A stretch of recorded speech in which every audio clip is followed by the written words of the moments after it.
এখনো গ্রেপ্তার হননি শেখ পরিবারের কোনো সদস্য, পুলিশ ও প্রশাসনের ভূমিকা নিয়ে প্রশ্ন। অন্তর্বর্তী সরকারের উপর প্রত্যাশার অন্তহীন চাপ, দ্রুত নির্বাচনের পরিবেশ সৃষ্টির আহ্বান। গত ১৫ বছরে আচরণবিধি লঙ্ঘনে জড়িত ৩০ বিচারপতি, বলছেন আইনজীবীরা, ব্যবস্থা নেয়ার দাবি। পুঁজিবাজারের ফাউল খেলোয়াড় সালমান, পক্ষে বাঁশি বাজাতেন সাবেক বিএসইসি চেয়ারম্যান শিবলি। শারদীয় দুর্গাপূজায় জঙ্গি হামলার কোনো শঙ্কা নেই, বিশৃঙ্খলা সৃষ্টি করলে কঠোর ব্যবস্থার হুঁশিয়ারি।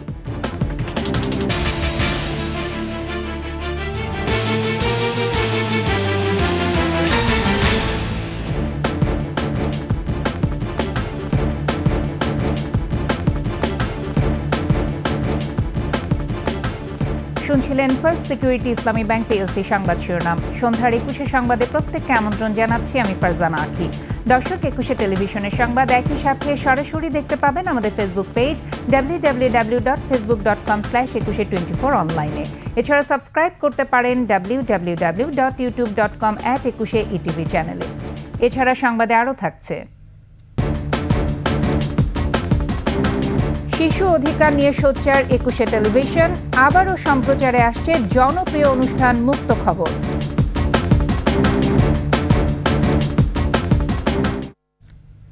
ছাত্র জনতার অভ্যুত্থানে সরকার পতনের পর গ্রেপ্তারও হয়েছেন হাসিনা সরকারের হেভিওয়েট অনেক নেতামন্ত্রী।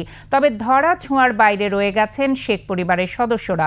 বিভিন্ন পর্যায়ে সংস্কারকে সফল করতে কালো টাকার মালিক ও সিন্ডিকেট নিয়ন্ত্রণকারী শেখ পরিবারের সদস্যদের গ্রেপ্তারের প্রাধান্য দেওয়ার দাবি রাজনৈতিক মহলের। বিস্তারিত আকবর হোসেন সুমনের রিপোর্টে। সাবেক প্রধানমন্ত্রী শেখ হাসিনার স্বজনরা ১৫.৫ বছরে সরকারের গুরুত্বপূর্ণ মন্ত্রণালয় যেমন বাগিয়েছেন, তেমনি বুগলদাবা করে রেখেছিলেন দলীয় পদপদবি। আর সেই ক্ষমতার জেরেই রাষ্ট্রীয় নানা সুবিধা নেয়ার পাশাপাশি নিয়ন্ত্রণ করেছেন বিভিন্ন সিন্ডিকেট। ৫ আগস্টের পর গণহত্যাসহ নানা অভিযোগে আওয়ামী লীগ নেতা এবং সাবেক মন্ত্রী ও এমপিদের অনেকেই গ্রেফতার হলেও ধরাছোঁয়ার বাইরে সাবেক প্রধানমন্ত্রীর আত্মীয় স্বজনরা। এদের মধ্যে শেখ হাসিনার ফুফাতো ভাই শেখ সেলিম গড়ে তোলেন আলাদা সাম্রাজ্য। চাচাতো ভাই শেখ হেলাল বাগেরহাট থেকে সংসদ সদস্য হয়ে নিয়ন্ত্রণ করেছেন দক্ষিণাঞ্চলীয় সিন্ডিকেট। হেলালের সন্তান তরুণ তুর্কি বলে আখ্যা পাওয়া শেখ সারহান নাসির তন্ময়ও ছিলেন এমপি। পারিবারিক আধিপত্যে তিনি নিজেও গড়ে তোলেন আলাদা সাম্রাজ্য। এখন রয়েছেন আত্মগোপনে। বরিশালে আধিপত্য বিস্তার করেছে শেখ পরিবারের একাংশ। শেখ হাসিনার ফুফাতো ভাই সেনিয়াবাদ আবুল হাসনাত আবদুল্লাহ স্বনামে সমালোচিত। তার এক ছেলে বরিশাল সিটি কর্পোরেশনের সাবেক মেয়র মূর্তিমান আতঙ্ক সাদিক আবদুল্লাহ পলাতক। হদিস মিলছে না আরেক ছেলে তরুণ নেতা আশিক আবদুল্লাহরও। ভাইপো সাদিক আবদুল্লাহর স্থলাভিষিক্ত বরিশালের সাবেক মেয়র আবুল খায়ের আবদুল্লাহ নেই মাঠে। অন্যদিকে শেখ হাসিনার ফুফাতো ভাই শেখ ফজলুল হক মনির দুই পুত্র যুবলীগ চেয়ারম্যান শেখ ফজলে শামস পরশ এবং ঢাকা দক্ষিণ সিটি কর্পোরেশনের সাবেক মেয়র শেখ ফজলে নূর তাপসকেও ছাত্র জনতার অভ্যুত্থানের আগে সরিয়ে দেওয়া হয়েছে বলে শোনা যায়। শেখ হাসিনার চাচা শেখ কবির হোসেন ব্যবসায়ীদের একটি সিন্ডিকেট নিয়ন্ত্রণ করতেন। দেশে থাকলেও প্রকাশ্যে তার দেখা মিলছে না। হাসিনার আরেক ফুফাতো ভাইয়ের ছেলে সাবেক হুইপ নূর ই আলম চৌধুরী লিটনের অবস্থান নিয়ে তৈরি হয়েছে ধোঁয়াশা। ঘনিষ্ঠজনদের কাছেও পরিষ্কার না লিটনের ভাই ফরিদপুরের সাবেক স্বতন্ত্র সাংসদ মুজিবুর রহমান চৌধুরী ওরফে নিক্সন চৌধুরীর অবস্থান। রাষ্ট্রীয় সর্বোচ্চ সুবিধা নেওয়া শেখ পরিবারের অভিযুক্ত সদস্যদের গ্রেফতারে প্রাধান্য দেওয়া উচিত বলে মনে করেন বিশিষ্টজনরা। শেখ হাসিনার সাথে সহযাত্রী ছিল, সেই সহযাত্রীগুলোকে অবশ্যই ধরা উচিত, সেখানে তার পরিবারের হোক, পরিবারের বাইরে হোক। সিকিউরিটি দিতে যে রাষ্ট্রের প্রতি মাসে কত হাজার টাকা রাষ্ট্র সেখানে দিতে হইতো, এটাকে রাজতন্ত্রের পর্যায়ে তিনি নিয়ে গেছিলেন। কাজে সেগুলোকে আপনি ধরেন, সেগুলোকে সংস্কার করেন। ৭২ ঘন্টা ৫ই অগাস্ট থেকে ৮ই অগাস্ট পর্যন্ত আমাদের কাছে অনেকটাই ধূসর। এটি আমাদের পরিষ্কার জানতে হবে ওই ৭২ ঘন্টায় কি ঘটেছে, কিংবা পরবর্তীতে শেখ পরিবারের সদস্যরা কোথায় গেছেন, কি অবস্থায় আছেন। অন্তর্বর্তী সরকার কাঠামোয় শেখ পরিবারের মদতপুষ্টরা বহাল আছেন, এমনটা মনে করেন সাধারণ মানুষ। প্রশাসনের সব জায়গায় তো তাদের লোক ছড়িয়ে ছিটিয়ে আছে, এজন্য তাদেরকে গ্রেপ্তার করতে পারছে না। যে টাকা পয়সা আওয়ামী লীগ সরকার থাকতে কামাইছে, এতে বিভিন্ন জায়গায় বাড়ি করছে, অনেক ক্ষমতাশালী লোক, কেউ ইন্ডিয়া পালাইছে। এটা আমি মনে করি তত্ত্বাবধায়ক সরকারের দুর্বলতা হতে পারে। এরা গুম হয়ে গেছে না, এরাও চলে গেছে। এদের একটা সুযোগ সুবিধা দেওয়া হয়েছে, কেউ না কেউ দিচ্ছে। আকবর হোসেন সুমন, 21 টেলিভিশন, ঢাকা। 2 মাস হতে চলেছে অন্তর্বর্তী সরকারের বয়স, আর ঠিক এমন সময় প্রধান উপদেষ্টার সঙ্গে শনিবার একে একে সংলাপে বসেন দেশের প্রধান রাজনৈতিক দলগুলোর নেতারা। আলোচনায় নানান প্রত্যাশার কথা তুলে ধরার পাশাপাশি দ্রুত নির্বাচনের পরিবেশ সৃষ্টির আহ্বান জানানো হয়। তবে সংলাপে ডাক না পেয়েও জাতীয় পার্টির চেয়ারম্যান আশাবাদী হয়ে বলেন, নিরপেক্ষ নির্বাচন কমিশন এবং পরিবেশ সৃষ্টি না হওয়া পর্যন্ত বর্তমান সরকারকে ক্ষমতায় থাকার কথা। বিস্তারিত জানাচ্ছেন নাহিদ সিরাজি নিম্মি। হাসিনা সরকারের পতনের পর অন্তর্বর্তী সরকারের বয়স এখন 2 মাস। রাজনৈতিক দলগুলোর সাথে সংলাপ শুরু করেছেন প্রধান উপদেষ্টা ডক্টর মোহাম্মদ ইউনূস।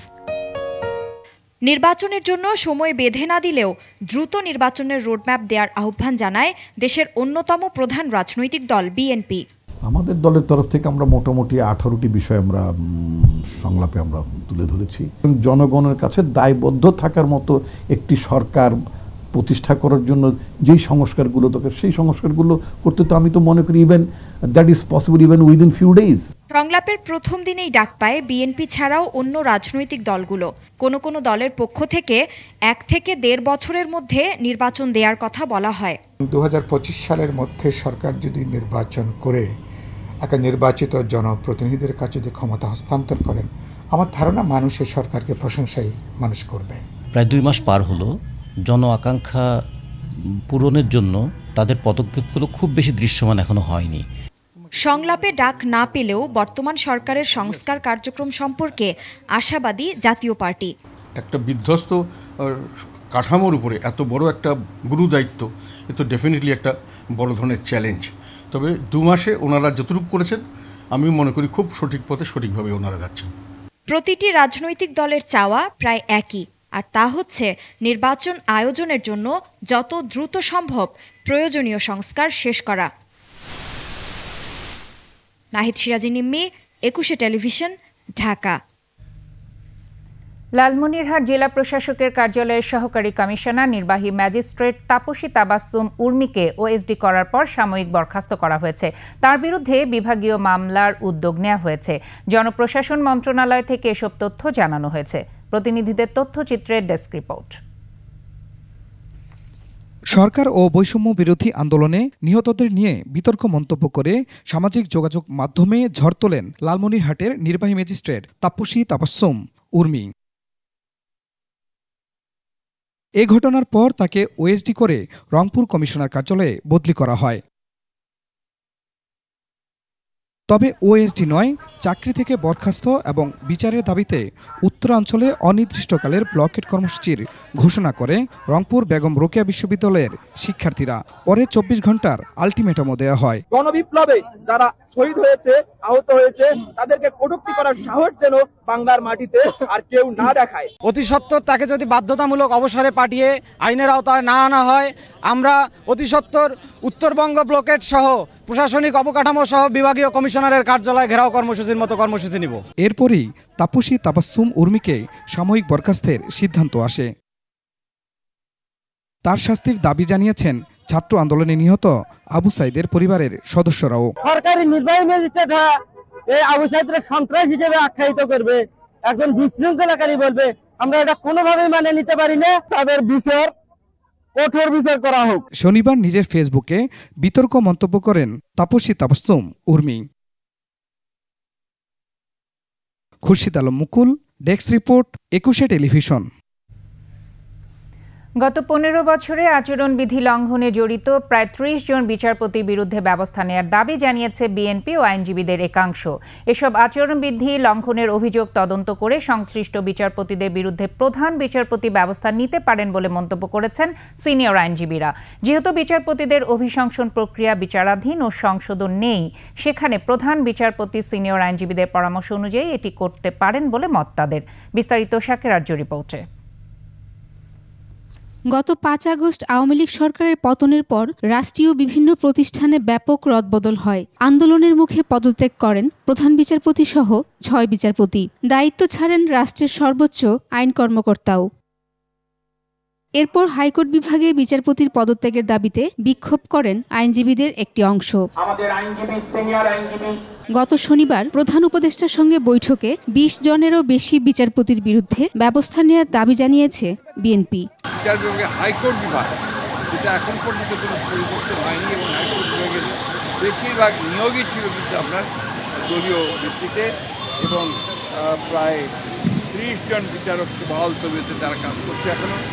এদের ব্যাপারে ব্যবস্থা নেওয়ার জন্য প্রয়োজনীয় আইনগত ব্যবস্থা নেওয়ার জন্য এরই মধ্যে রায় দিয়ে বাবা ট্রাস্টে টাকা নেন এক বিচারপতি। গণমাধ্যমে আসা এমন প্রতিবেদন নিয়ে সিনিয়র আইনজীবীরা বলছেন, অভিযোগ সত্য হলে ওই বিচারপতির পদত্যাগ করা উচিত। তদন্ত করে তার একটা আলাদা করে কমিটি গঠন করে দিতে পারেন প্রধান বিচারপতি এবং অন্যান্য সিনিয়র আরও ২-৩ জন বিচারপতি সমন্বয়ে একটা কমিটি করে কমিটি বিষয়টাকে শুনলো, ওনাকে ডাকলেন, ডাকার পরে ইনভেস্টিগেশন করে যদি দেখা যায় যে না তাদের বক্তব্যের যে সমস্ত অভিযোগগুলো এসছে সেই অভিযোগগুলো সত্য, সেক্ষেত্রে তো ওনারা তো টার্মিনেট করার জন্য যেহেতু রাষ্ট্রপতিও আছেন, রাষ্ট্রপতির কাছে সুপারিশ ক্রমে সে তার টার্মিনেট করাই যেতে পারে, কিংবা তিনি সেই বিচারপতি নিজেও পদত্যাগ করতে পারেন না। বিএনপির আইন সম্পাদক বলছেন, গত ১৫ বছরে আচরণবিধি লঙ্ঘনের জড়িত বিচারপতিদের বিরুদ্ধে নিতে হবে যথাযথ ব্যবস্থা।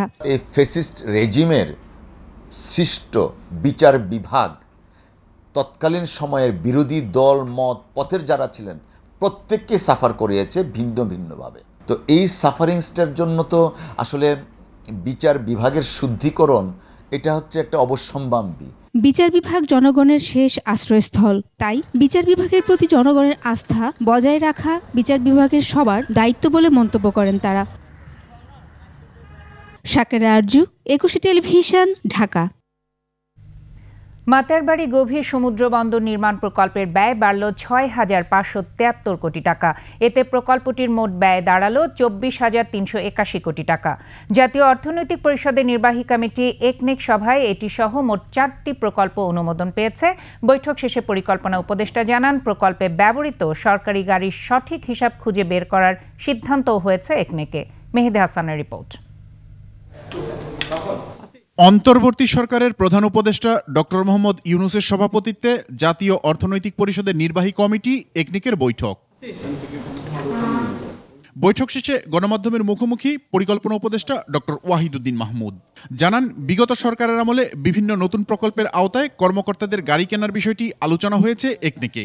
সিদ্ধান্ত হয়েছে গাড়ির সঠিক হিসাব খুঁজে বের করার। হিসাব করা হোক যে সরকারি খাতে আসলে সারা দেশে সব উপজেলা থেকে শুরু করে কত গাড়ি আসলে আছে এবং সেই গাড়িগুলা কিভাবে ব্যবহার হচ্ছে, কতদিন এগুলা টিকে থাকে এবং যেই গাড়িগুলো ব্যবহার শেষ হয়ে গেছে, প্রকল্প শেষ হয়ে গেছে, সেগুলো ওখানে বসে বসে নষ্ট না হওয়ার থেকে বরং অন্য কাজে ব্যবহার করে নতুন গাড়ি যাতে না কেনা হয়। এদিকে দ্বিতীয় দফা বরাদ্দ বাড়িয়ে মাতারবাড়ি গভীর সমুদ্র বন্দর নির্মাণ প্রকল্পের অনুমোদন দেওয়া হয়। এটা আমরা বিবেচনা করেছি, এটা একটা বড় প্রকল্প, কিন্তু এই প্রকল্পের অনেক ভূরাজনৈতিক তাৎপর্য আছে। কত কিলোমিটারে একটা এক্সপ্রেসওয়ে করতে পৃথিবীর মধ্যে সবচেয়ে বেশি খরচ হয় এবং এই ধরনের কিছু হবে না। বৈঠকে এলেঙ্গা থেকে রংপুর পর্যন্ত মহাসড়ক, রাজধানীর বাইরে সিটি কর্পোরেশন ও পৌর এলাকায় আধুনিক নগরায়ন এবং কর্ণফুলীর কালুরঘাটে রেল কাম রুট সেতু নির্মাণ প্রকল্পেরও অনুমোদন দেওয়া হয়েছে। মেহেদী হাসান, একুশে টেলিভিশন, ঢাকা। সরকারি ব্যবস্থাপনাকে দুর্নীতিমুক্ত করার তাগিদ দিলেন এনজিও নেতারা। সরকারি কর্মকর্তা, সংস্থা এবং কখনো কখনো সরকারি নীতিমালার কারণে বাধাগ্রস্ত হয় উন্নয়ন কাজ। শ্বেতপত্র প্রণয়ন কমিটির সঙ্গে বৈঠকে এসব কথা তুলে ধরেন বেসরকারি সংস্থার প্রতিনিধিরা। তৌহিদুর রহমানের রিপোর্ট। রাজধানীর এনইসি মিলনায়তনে বেসরকারি উন্নয়ন প্রতিষ্ঠানের প্রতিনিধিদের সঙ্গে বৈঠক করে শ্বেতপত্র প্রণয়ন কমিটি। এতে সারা দেশের ৭৮ জন প্রতিনিধি যোগ দেন। বৈঠকে প্রতিনিধিরা সাম্প্রতিক বন্যা সহ বিভিন্ন বিষয় তুলে ধরে বৈষম্য দূর করার বিষয়ে পরামর্শ দেন বলে জানান কমিটি প্রধান। অসুবিধাগ্রস্ত মানুষের পরিস্থিতি যেহেতু আরও দুর্বিষহ হচ্ছে বলে ওনারা মনে করেন মূল্যস্ফীতি এবং অন্যান্য কারণে, সেই সমস্ত জায়গাতে বেসরকারি উন্নয়ন প্রতিষ্ঠানগুলোর ভূমিকাকে আরও জোরদার করার জন্য সরকারি সমর্থনের কথা ওনার এবং নীতি সমন্বয়ের কথা ওনারা বলেছেন। দুর্নীতি, বৈষম্য সহ মূল্যস্ফীতি কমাতে বেসরকারি উন্নয়ন প্রতিষ্ঠানকে কাজে লাগানোর কথা বলছেন সিপিডির সম্মানীয় ফেলো ডক্টর দেবপ্রিয়। সরকারের দুর্নীতি যেমন দূর করতে হবে, যদি আমাদের নিজেদের ভিতরে যদি কোনো কমতি বা ঘাটতি থেকে থাকে সেগুলোর জন্য ব্যবস্থা নিতে হবে, যাতে করে প্রতিটি প্রতিষ্ঠানই স্বচ্ছতা এবং জবাবদিহিতার ভিতরে পরিচালিত হতে পারে। নিজেদের ক্ষেত্রেও একই রকমভাবে নিয়ম আমরা প্রয়োগ করার কথা ওনারা এখানে উল্লেখ করেছেন। দেশের উন্নয়নে ব্যবস্থাপনা স্বচ্ছ, কার্যকর ও দক্ষ করে গড়ে তোলার তাগিদ জাতীয় শ্বেতপত্র কমিটির। মনস্তাত্ত্বিক, রাজনৈতিক, সামাজিক একটা মনোভাবের ব্যাপার। তৌহিদুর রহমান, 21 টেলিভিশন, ঢাকা। পুঁজিবাজারে সালমান এফ রহমান চ্যাম্পিয়ন খেলোয়াড়, বাকি প্রায় সবাই পুঁজি হারানোর দলে। বিনিয়োগকারীদের ফাঁদে ফেলার সব আয়োজন নিজেই করতেন তিনি, তবে সহযোগী হিসেবে নিজ গ্রুপের প্রতিষ্ঠান ও কিছু বিশ্বস্ত মুরিদকে বেছে নেন সালমান। বেক্সিমকোর শেয়ার কারসাজিতেও একই আয়োজন ছিল। চরম ফাউল সত্ত্বেও রেফারির পদে থেকে সালমানের বিপক্ষে কোনো বাঁশি বাজাননি বিএসইসির সাবেক চেয়ারম্যান শিবলি রুবায়েতুল ইসলাম। বিস্তারিত সঞ্জয় অধিকারী রিপোর্টে। 2022 সালের 2 জানুয়ারি থেকে 10 মার্চ এ সময়ে ঢাকা স্টক এক্সচেঞ্জ ডিএসসিতে বেক্সিমকো লিমিটেডের 4,406 কোটি 57 লাখ টাকার শেয়ার লেনদেন হয়, যা টপ ট্রেডে দ্বিতীয় স্থানে থাকা শেয়ারের চেয়ে 156% বেশি। অস্বাভাবিক লেনদেন অনুসন্ধানে কমিটি গঠন করে ডিএসসি। উঠে আসে সালমান এফ রহমানের মালিকানাধীন এই শেয়ার নিয়ে কারসাজির ভয়ঙ্কর তথ্য। তদন্ত প্রতিবেদন বলছে, 4 ব্যক্তি ও 4 প্রতিষ্ঠানের একটি চক্র নিজেদের মধ্যে কৃত্রিম লেনদেনের মাধ্যমে শেয়ারের দাম বাড়িয়েছে, মুনাফা করেছে প্রায় 846 কোটি টাকা। কারসাজি চক্রের 8 সদস্য হচ্ছে Abdur Rauf, crescent limited, Moshfequr Rahman, Momtazur Rahman, Jupiter business, Apollo trading, Marjana Rahman ও ট্রেড নেক্সট ইন্টারন্যাশনাল লিমিটেড। যাদের বিরুদ্ধে এই অভিযোগটা আছে তারা কি নিজেরাই কাজ করছে না কারো এজেন্ট হিসেবে কাজ করছে, এই জিনিসটা পরীক্ষা করা অত্যন্ত গুরুত্বপূর্ণ ছিল। বিভিন্ন ব্রোকারেজ হাউজে ভিন্ন ভিন্ন ক্লায়েন্ট কোডের মাধ্যমে শেয়ারটির 70% বেশি লেনদেন করে তারা। চক্রটি মুনাফা তুলে নেয় প্রায় 320 কোটি টাকা এবং অ্যাকাউন্টে রয়েছে আরও 526 কোটি টাকা। যারা এগুলো থেকে মাস্টার মাইন্ড, যারা দিনের পর দিন পুঁজিবাজার থেকে টাকা বিভিন্ন জায়গায় সরিয়ে নিয়ে যাচ্ছিল, তাদের যদি ধরা পড়ে তাহলে সেই টাকাগুলো যদি বাজারে ফিরিয়ে আনা যায় তাহলে নিঃসন্দেহে এটা বাজারের ক্ষেত্রে ভবিষ্যতে যারা অনিয়ম বা দুঃশাসন করতে চাইবে তারা অনেক সতর্ক যেমন একদিকে থাকবে, অন্যদিকে নতুন করে কেউ আর কারসাজি করার সুযোগ পাবে না। 2022 সালের শেষ দিকে বেক্সিমকোর শেয়ার কারসাজির এই ভয়াবহ তথ্য পুঁজিবাজার নিয়ন্ত্রক সংস্থা Bangladesh securities and exchange commission বিএসইসিতে জমা দিয়েছিল ডিএসির তদন্ত কমিটি, কিন্তু শিবলি রুবায়েতুল ইসলামের তৎকালীন কমিশন জুয়ারিদের বিরুদ্ধে কোনো ব্যবস্থা নেয়নি। তো এটা জানা সত্ত্বেও তারা কোনো অ্যাকশনই নিচ্ছে না তার বিরুদ্ধে। এ ধরনের কাজ বিগত কমিশন অনেক করেছে এবং অপরাধমূলক কাজও তারা করেছে। প্রাপ্ত তথ্য বলছে, বেক্সিমকোর শেয়ার কারসাজি চক্রের সবাই বেক্সিমকো গ্রুপ দ্বারা নিয়ন্ত্রিত, তাই শিবলি কমিশন সালমান এফ রহমানের রাজভোগে ছাই দিতে চাননি। তবে রাশেদ মাকসুদের নতুন কমিশন এই 8 ব্যক্তি ও প্রতিষ্ঠানকে 428 কোটি 52 লাখ টাকা জরিমানা করেছে। সঞ্জয় অধিকারী, 21 টেলিভিশন, ঢাকা। এদিকে পুঁজিবাজার সংস্কারের সুপারিশের জন্য 5 সদস্যের টাস্কফোর্স গঠন করেছে নিয়ন্ত্রক সংস্থা বিএসইসি। টাস্কফোর্সের সদস্যরা হলেন অধ্যাপক মোহাম্মদ হেলাল উদ্দিন, KAM মাজিদুর রহমান, AFM নেসার উদ্দিন, অধ্যাপক মোস্তফা আকবর ও ঢাকা বিশ্ববিদ্যালয়ের সহযোগী অধ্যাপক আল আমিন। টাস্কফোর্সের কার্যপরিধি 17টি, তবে পরে আরও কোনো বিষয় গুরুত্বপূর্ণ মনে হলে কার্যপরিধি বাড়তে পারে। দুর্গাপূজাকে কেন্দ্র করে দেশে জঙ্গি হামলার কোনো আশঙ্কা নেই। পূজা উদযাপন নির্বিঘ্ন ও উৎসব মুখর করতে দেশের সব মণ্ডপে পুলিশ, আনসার সহ সেনাবাহিনীর সদস্যরা সতর্ক অবস্থায় থাকবে বলে জানিয়েছেন পুলিশ প্রধান মঈনুল ইসলাম। আর দেশের পূজা নিয়ে ভারতের কয়েকটি গণমাধ্যম বিভ্রান্তিকর সংবাদ প্রচার করছে বলে দাবি কেন্দ্রীয় পূজা উদযাপন কমিটির। মানিক শিকদারের রিপোর্ট। বাঙালি সনাতন ধর্মাবলম্বীদের সবচেয়ে বড় ধর্মীয় উৎসব দুর্গাপূজা। সনাতনীরা মনে করেন মা দুর্গা সব দুঃখ, কষ্ট আর অসুর বিনাশী। মানুষ যখন বিপদগামী হয় তখন দেবী দুর্গা উদ্ধারে মর্তে আবির্ভাব হন।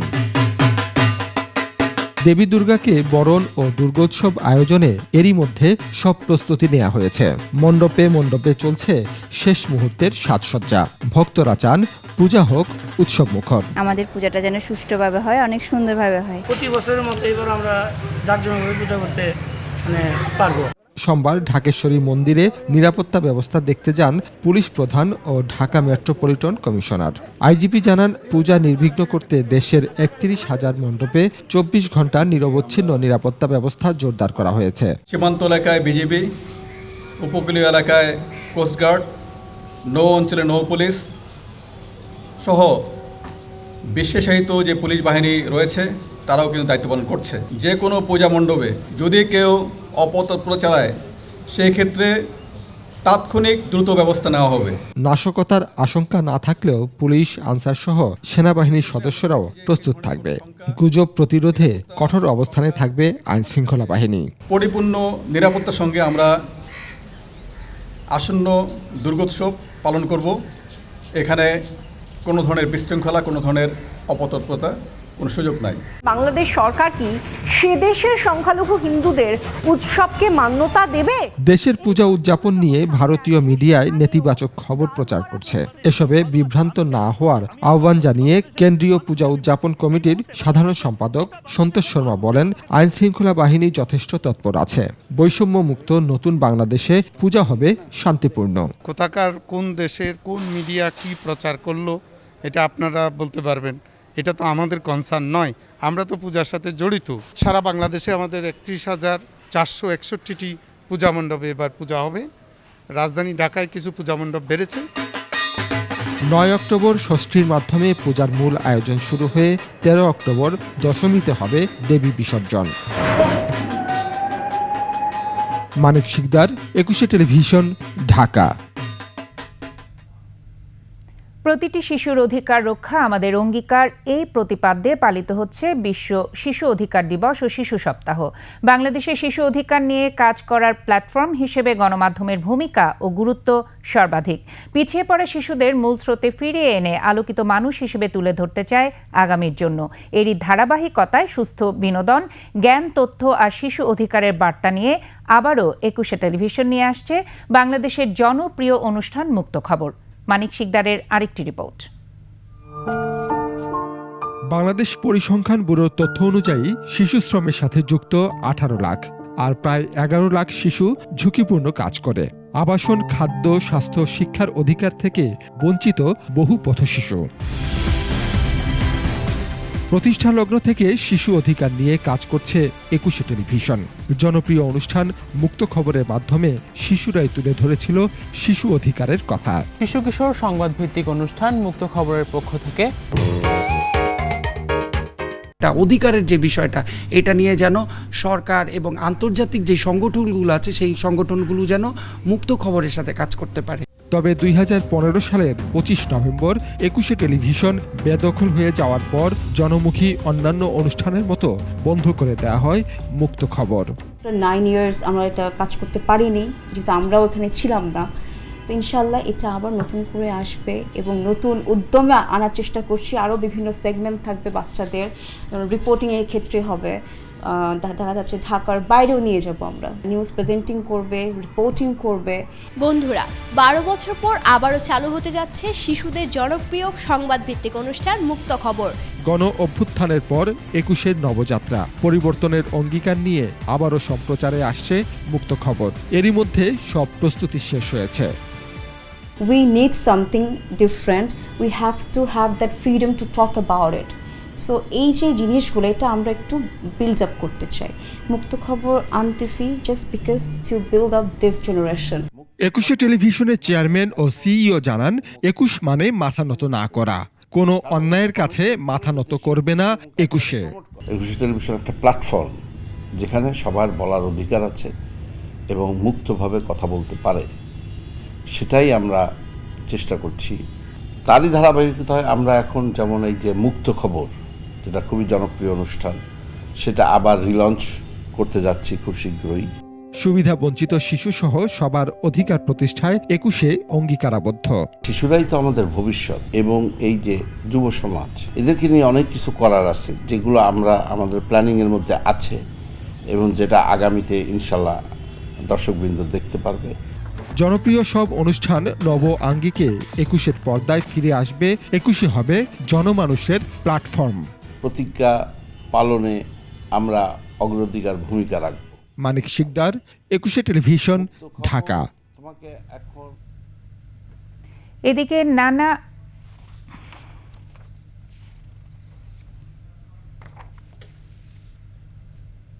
সময় হলো বিরতি। যখন ফিরছি তখন অন্যান্য খবরের সঙ্গে আরো যা থাকবে।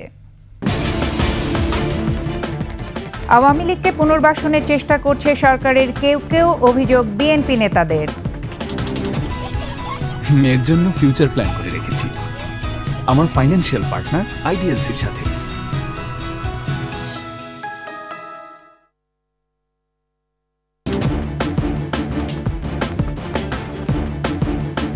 দেখছেন সন্ধ্যার ২১ সংবাদ। নানা আয়োজনে পালিত হয়েছে বিশ্ব শিশু দিবস। রাজধানীতে শিশু দিবসের আয়োজনে মহিলা ও শিশু বিষয়ক উপদেষ্টা শারমিন এস মুর্শিদ বলেন, নতুন করে দেশকে গড়ে তুলবে এই প্রজন্ম। অনুষ্ঠানে জুলাই বিপ্লবের শহীদ শিশুদের পরিবারের হাতে তুলে দেয়া হয় অনুদানের ৫০,০০০ টাকা। আরও জানাচ্ছেন প্রণব চক্রবর্তী। মরার আগে আমারে ফোন দিছিল, মিছিল এসে ডেকে ঢুকে নিয়ে পুড়িয়ে মারছে, কিন্তু আমার বাসাও সব থেকে প্রিয় ছোট মেহেদী হাসানের মতো জুলাই বিপ্লবে ঝরে গেছে শত শিশুর তাজা প্রাণ। কত মায়ের বুকের মানিক নিথর হয়ে লুটিয়ে পড়ে রাজপথে। আমি শুধু চাই সবার বাবা মা যেন বিচার পায়।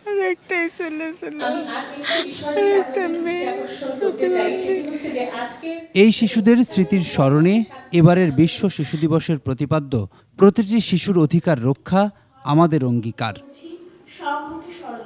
রাজধানীতে শিশু দিবসের অনুষ্ঠানে শহীদ ১০৫ শিশুর পরিবারের হাতে তুলে দেয়া হয় অনুদানের অর্থ। ঢাকার মোহাম্মদপুরের ছেলে। এ সময় নিজেদের বিভিন্ন দাবি উপস্থাপন করে শিশুরা।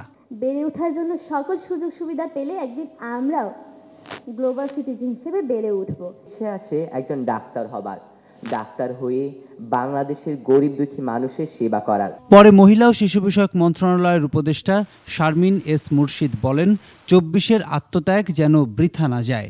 ৭১-এ মা বলেছে, যা বাবা যুদ্ধে যা, ফিরে দেশটাকে স্বাধীন করে ফিরে আয়। আমি এই ২৪-এর আন্দোলনে বারবার সেই সুর পেয়েছি। ৫০ বছরে আমরা চাই না তোমাদের পরের প্রজন্ম তোমাদের দিকে আঙুল দেখিয়ে বলে কি সমাজ রেখে গেছো। প্রত্যাখ্যান করি তোমাদের এই সমাজ, আমরা রাস্তায় নামবো, অন্যায়ের বিরুদ্ধে আমরা লড়বো। শিশুদের নিরাপদ আবাস নিশ্চিতে সরকার দৃঢ় বলেও অনুষ্ঠানে জানান উপদেষ্টা। ভবিষ্যৎ তোমরা সৃষ্টি করবে। প্রণব চক্রবর্তী, ২১ টেলিভিশন, ঢাকা। জুলাই বিপ্লবে ইলেকট্রনিক মিডিয়া কোনো কিছুই প্রচার করেনি বলে মন্তব্য করেছেন তথ্য সম্প্রচার উপদেষ্টা নাহিদ ইসলাম। জাতীয় প্রেস ক্লাবে গণমাধ্যমের সংস্কার নিয়ে মুক্ত আলোচনায় উপদেষ্টা আরও বলেন, জুলাই বিপ্লব সাংবাদিকদের জন্য বড় কেস স্টাডি। এ অভ্যুত্থানে গণমাধ্যমের কী ভূমিকা ছিল তা নিয়ে নিবিড়ভাবে আলোচনা করতে হবে। সাংবাদিকরা কেন পেশাদারিত্বের সাথে কাজ করতে পারে না সেসব বিষয়ে পর্যালোচনা করা হচ্ছে বলেও জানিয়েছেন তথ্য উপদেষ্টা। এ বিষয়ে স্টেক হোল্ডারদের সঙ্গে ঐক্যমতের ভিত্তিতে কাজ করার পরামর্শ দেন নাহিদ ইসলাম। বলেন, ওয়েস বোর্ড সহ সাংবাদিকদের বেতনের বিষয়টি নিশ্চিত করতে হবে। সকল পক্ষের সাথে আলোচনা করে পরামর্শের ভিত্তিতে গণমাধ্যম সংস্কার কমিশন ঘোষণা করা হবে বলেও জানান তথ্য উপদেষ্টা।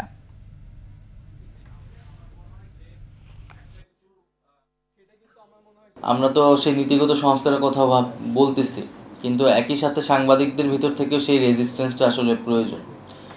আমরা তো ৯০-এর গণঅভ্যুত্থানে সেই রেজিস্ট্যান্স দেখেছিলাম সাংবাদিকদের মধ্য থেকে, কিন্তু এই অভ্যুত্থানে কিন্তু সেই রেজিস্ট্যান্সটা প্রাতিষ্ঠানিকভাবে আসেনি। বিভিন্ন পক্ষের সাথে ওই বসাটা এখনও কমপ্লিট হয়নি। তো সকল পক্ষের সাথে বসে তাদের একটা পরামর্শ নিয়ে আমরা এই সংস্কার কমিশনটা আসলে ঘোষণা করতে চাচ্ছি। পুলিশ বাহিনী যারা এখনও কাজে যোগদান করেনি তাদের বিরুদ্ধে অ্যাকশন শুরু হয়েছে বলে জানিয়েছেন আইজিপি মইনুল ইসলাম। সোমবার ঢাকেশ্বরী মন্দিরে দুর্গাপূজার নিরাপত্তা ব্যবস্থা পরিদর্শন শেষে সাংবাদিকদের প্রশ্নের জবাবে একথা জানান পুলিশ প্রধান। যারা বিভিন্ন মামলায় আসামি হয়েছে, এখানে আমাদের অনেক পুলিশ সদস্য আসামি হয়েছে, অনেককে আমরা গ্রেপ্তার করেছি। এই সংখ্যাটা ১৭ জন। তাদের যে ডিপার্টমেন্টের অ্যাকশন সেটা কিন্তু শুরু হয়েছে। তাদেরকে কৈফিয়ত তলব করা হয়েছে, তারা কেন গড় হাজির, তাদেরকে হাজিরের জন্য নোটিশ করা হয়েছে, এবং তারা যদি না আসে আমাদের ব্যবস্থা ক্লিয়ার, তাদেরকে চাকরিতে রাখার কোনো সুযোগ নাই। অন্তর্বর্তী সরকারের প্রতি জনগণের অসন্তোষ না থাকলেও গেল 2 মাসে কোনো সংস্কারই করতে পারেনি তারা, এমন মন্তব্য করে বিএনপি নেতারা বলেছেন, যৌক্তিক সময়ের মধ্যে রোডম্যাপ ঘোষণা করলেই জনগণ বুঝতে পারবে এই সরকার 1-11-এর সরকার নয়। তাদের অভিযোগ, সরকারের ভেতরে বসে কেউ কেউ আওয়ামী লীগকে পুনর্বাসনের চেষ্টা করছে। বিস্তারিত জানাচ্ছেন মাহিলা ইসলাম। রাজধানীর এলিফ্যান্ট রোডে ডেঙ্গু সচেতনতা বাড়াতে দলের পক্ষ থেকে লিফলেট বিতরণ কর্মসূচিতে অংশ নেন বিএনপির সিনিয়র যুগ্ম মহাসচিব রুহুল কবির রিজভী। সেখানে রিজভী বলেন, ভারতে বসে নেতাকর্মীদের ধ্বংসাত্মক নির্দেশ দিয়ে শেখ হাসিনা এখন আরও প্রতিহিংসা পরায়ণ হয়ে উঠছেন। উনি তো ছিলেন মাফিয়াদের গডফাদার, বা আমরা বলতে পারি গডমাদার। তার পতন হওয়ার পরেও তার প্রতিহিংসা কত লেলিহান, তার প্রতিহিংসার আগুন কত লেলিহান যে তিনি ছাত্রলীগের নেতাকে বলছেন তোমরা লিস্ট করে রাখো। সরকারের প্রতি মানুষের আস্থা ধরে রাখতে ফ্যাসিস্টদের পুনর্বাসনকারীদের বিরুদ্ধে ব্যবস্থা নেওয়ারও দাবি জানান বিএনপির এই নেতা। এই স্বৈরাচারের পুনর্বাসনের কথা বলেন, তখন বিপজ্জনক বার্তা যায় জনগণের কাছে।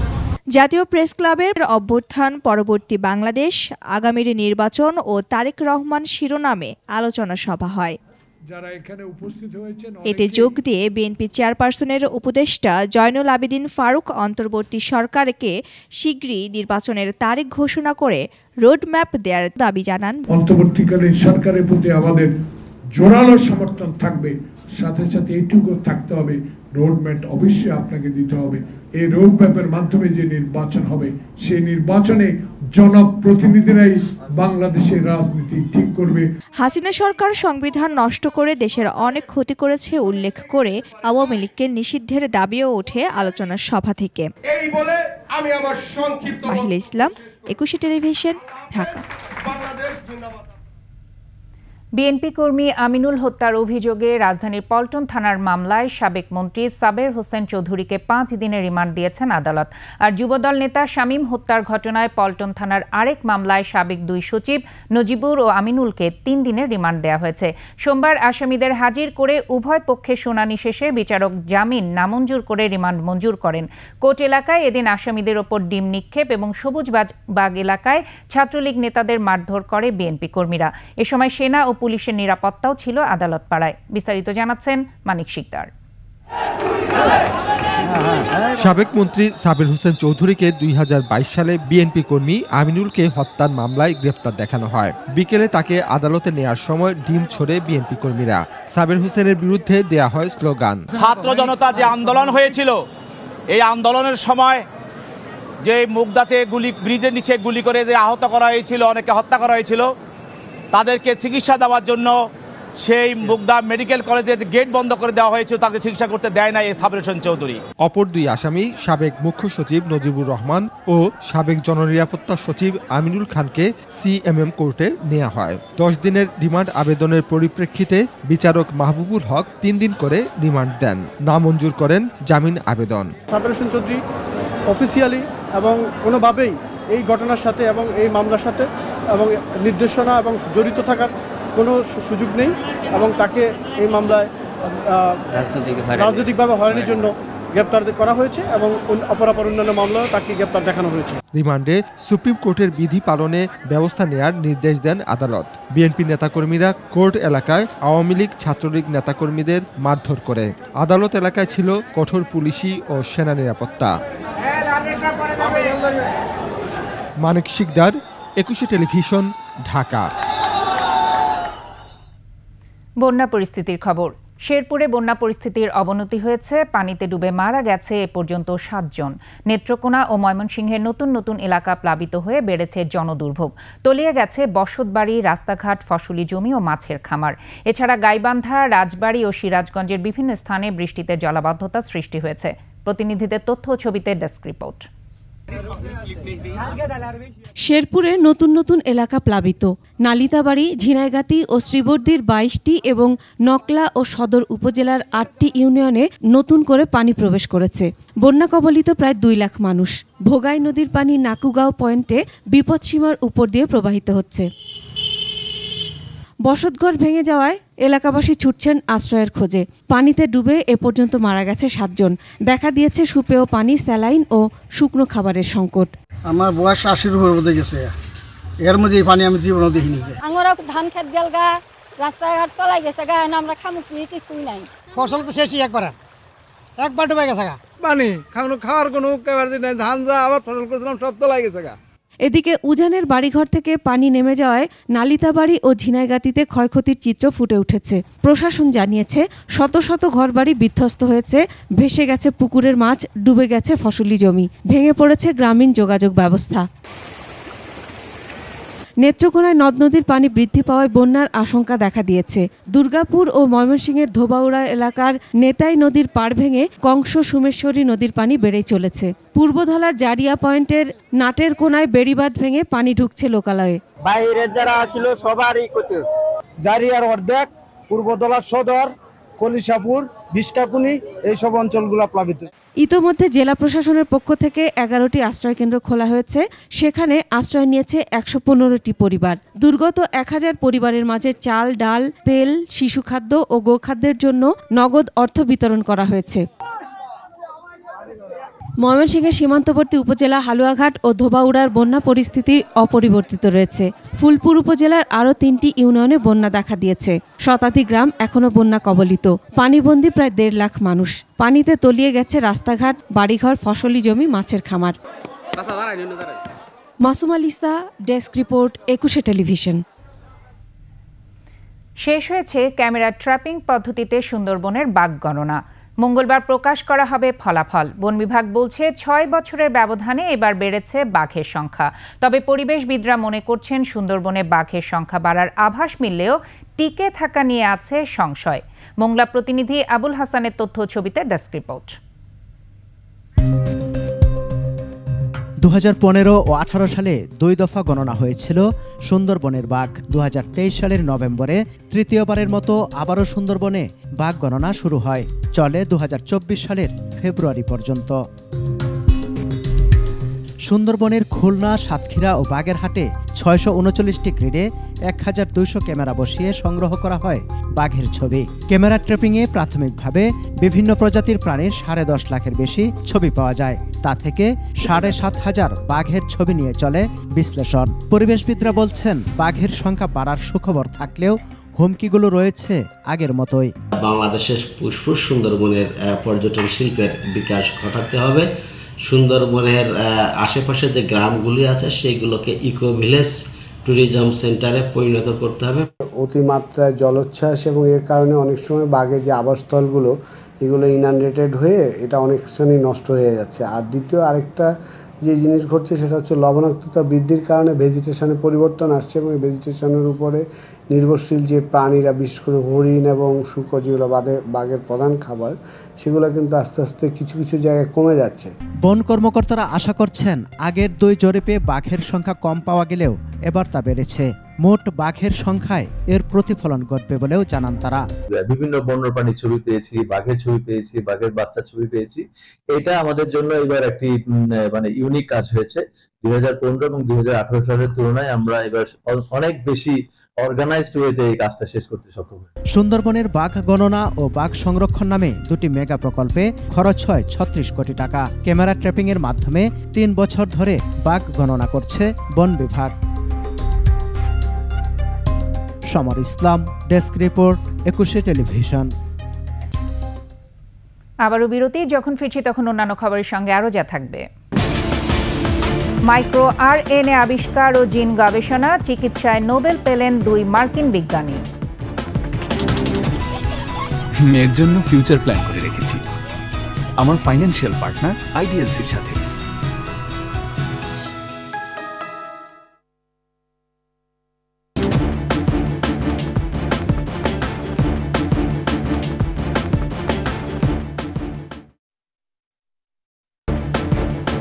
সন্ধ্যার 21 সংবাদে আবারও আমন্ত্রণ।